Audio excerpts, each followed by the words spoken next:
Assalamualaikum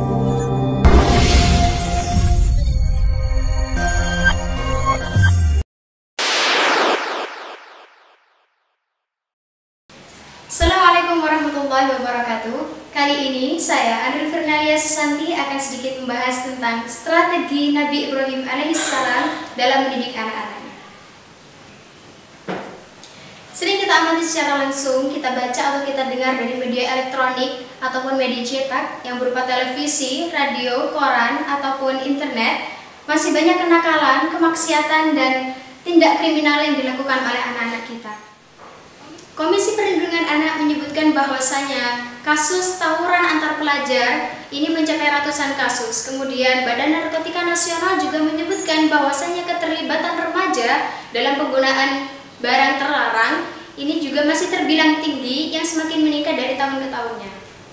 Kemudian BKKN menuturkan bahwasanya anak remaja atau ABG yang sudah melakukan seks bebas atau seks di luar nikah jumlahnya semakin tinggi dari tahun ke tahunnya, sehingga mengeluarkan output data di Komisi Perlindungan Anak tentang aborsi yang dilakukan oleh anak usia dini di bawah usia 18 tahun. Jika kita melihat data-data ini, kita merasa sangat miris terhadap anak-anak kita. Kenapa mereka seperti ini? Kenapa mereka tidak berakhlak seperti ini? Kenapa mereka kurang ajar? Kenapa mereka tidak bermoral? Sebenarnya, pertanyaan yang patut dipertanyakan bukan pertanyaan yang bernada dari kecaman semacam ini. Tapi yang harus dipertanyakan adalah sejauh mana kita sebagai orang tua dalam mendidik dan membimbing mereka. Sudahkah kita benar dan sudah tepatkah kita dalam mendidik dan membina mereka? Komisi Perlindungan Anak menyebutkan bahwasanya kasus tawuran antar pelajar semakin tahun semakin meningkat hingga ratusan kasus. Badan Narkotika Nasional juga mengatakan bahwa keterlibatan anak dalam penggunaan barang terlarang juga sangat tinggi. BKKBN juga menuturkan bahwasanya remaja atau ABG yang sudah melakukan seks bebas atau seks di luar nikah jumlahnya sangat tinggi yang semakin meningkat dari tahun ke tahun, hingga mengeluarkan output data di Komisi Perlindungan Anak tentang banyaknya anak usia di bawah 18 tahun yang melakukan aborsi. Jika kita membaca, melihat, dan meneliti tentang data-data yang terkumpul, kita akan merasa miris dengan anak-anak kita. Kenapa dengan pemuda-pemudi kita? Kenapa dengan anak-anak kita? Kenapa mereka kurang ajar seperti itu? Kenapa mereka tidak bermoral? Kenapa mereka tidak berakhlak? Sebenarnya, pertanyaan yang tepat bukanlah pertanyaan bernada kecaman semacam itu. Tapi pertanyaan yang seharusnya kita lontarkan adalah, sudah benarkah kita sebagai orang tua dalam mendidik mereka? Sudah sejauh mana peranan kita sebagai orang tua dalam membina dan membimbing mereka? Bisa jadi mereka demikian karena kurangnya didikan dari orang tua, karena kurangnya bimbingan dari orang tua.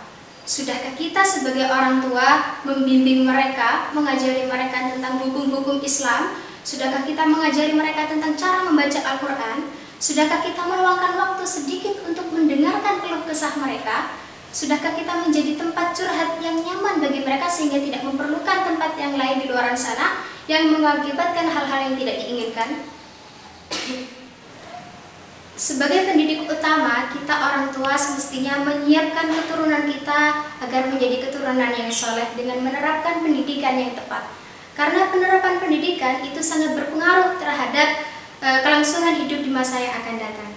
Nabi Ibrahim alaihissalam yang merupakan seorang Abul Anbiya, ayah dari semua nabi, ayah dari para nabi, juga sangat menekankan pendidikan yang sedemikian rupa terhadap generasinya karena beliau sadar akan pentingnya pendidikan.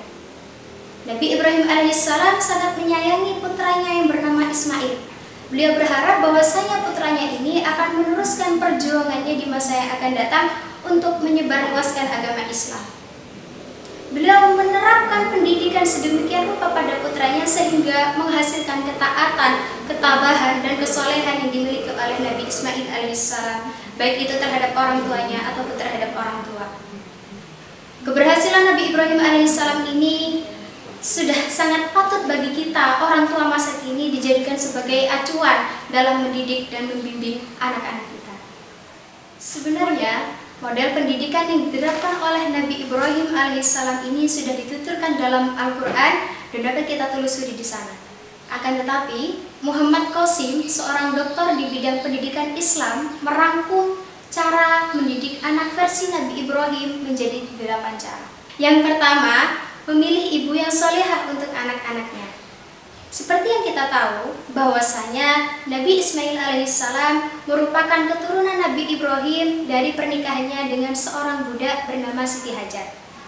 Meskipun memiliki latar belakang seorang budak, namun Siti Hajar ini merupakan seorang wanita yang teguh keimanannya, yang mulia hatinya, dan juga baik akhlaknya. Sehingga terlahirlah seorang yang sesoleh Nabi Ismail alaihissalam. Kesolehan seorang wanita merupakan syarat dari lahirnya seorang yang soleh.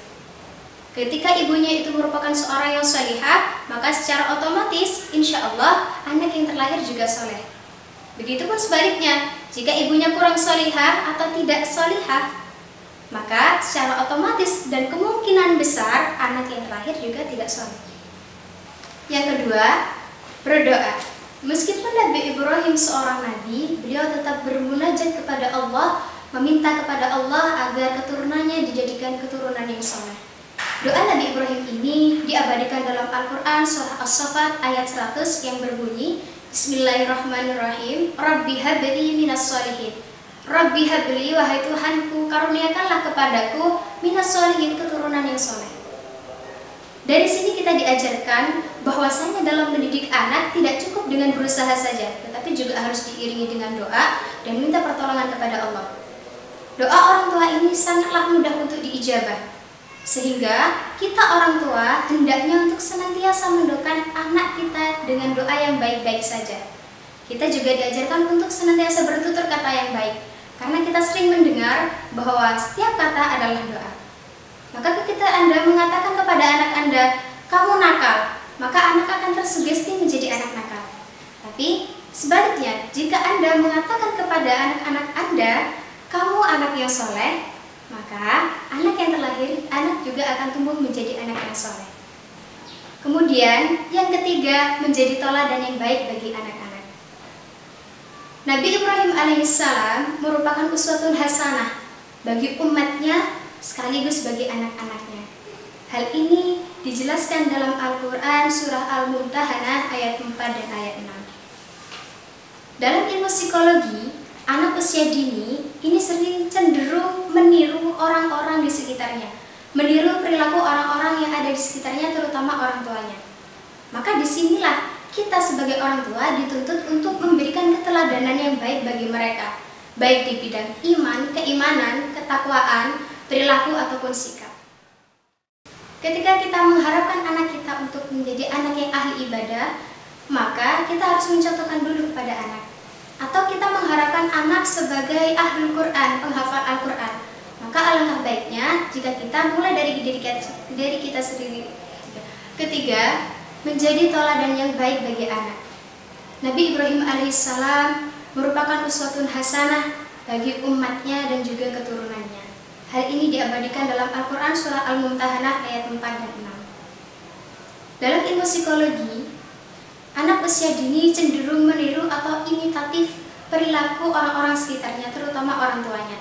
Disinilah orang tua dituntut untuk menjadi teladan yang baik bagi anak-anaknya, baik itu di bidang keimanan, ketakwaan, perilaku ataupun sikap dalam sehari-hari.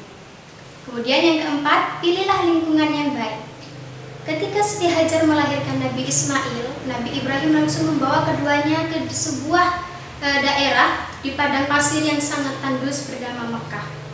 Di sana beliau bermunajat kepada Allah agar menjadikan tanah Mekah itu tanah yang diberkahi dan juga tanah yang mendukung untuk perkembangan mental anaknya. Baik buruknya lingkungan juga sangat berpengaruh terhadap pertumbuhan anak.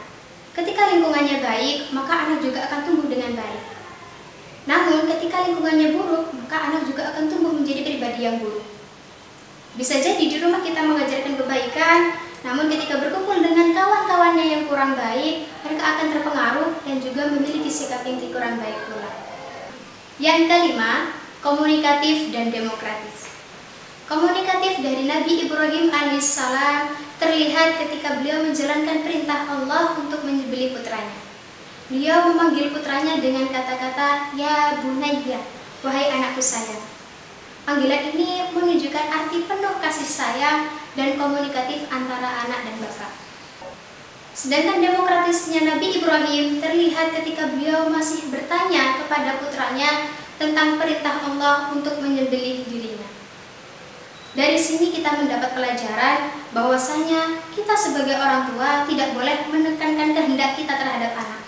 Kita juga harus mendengarkan pendapat anak, kecuali dalam hal prinsip dan keimanan. Kita juga diajarkan untuk menjadi orang tua yang senantiasa dihormati, disayangi, dan diidolakan oleh anak, bukan orang tua yang ditakuti oleh anak. Cara yang keenam, yaitu mencintai anak karena Allah. Dan ini terbukti dari kelapangan hati Nabi Ibrahim saat menyembelih Nabi Ismail. Ketika orang tua lebih menyayangi anak daripada Tuhannya, maka malapetaka yang akan terjadi pada keluarga itu sendiri. Kemudian yang ketujuh, melibatkan anak dalam setiap ibadah. Ibnu Katsir dalam kitabnya Qisas Al-Anbiya menceritakan bahwasanya Nabi Ismail ikut serta bersama dengan ayahnya mengumpulkan batu untuk membangun Ka'bah sebelum rusak. Kita sebagai orang tua dini dapat mempraktekkan cara ini dengan semisal mengajak anak berjamaah ke masjid. Kemudian cara yang kedelapan, yang merupakan cara yang terakhir, Nabi Ibrahim senantiasa mempersiapkan anak-anaknya menjadi pemimpin atau imam dengan diiringi dengan doa. Beliau mengajarkan sikap adil dan juga melarang anak-anaknya untuk bersikap zalim, baik itu zalim terhadap dirinya sendiri ataupun terhadap orang lain. Jika kita mengharapkan anak seperti Ismail, maka hendaknya kita mencari seorang yang memiliki sosok seperti Nabi Ibrahim sebagai ayahnya.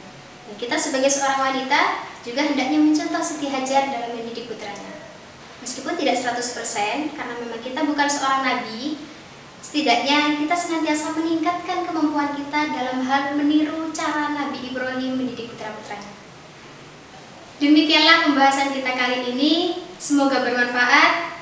Wassalamualaikum warahmatullahi wabarakatuh.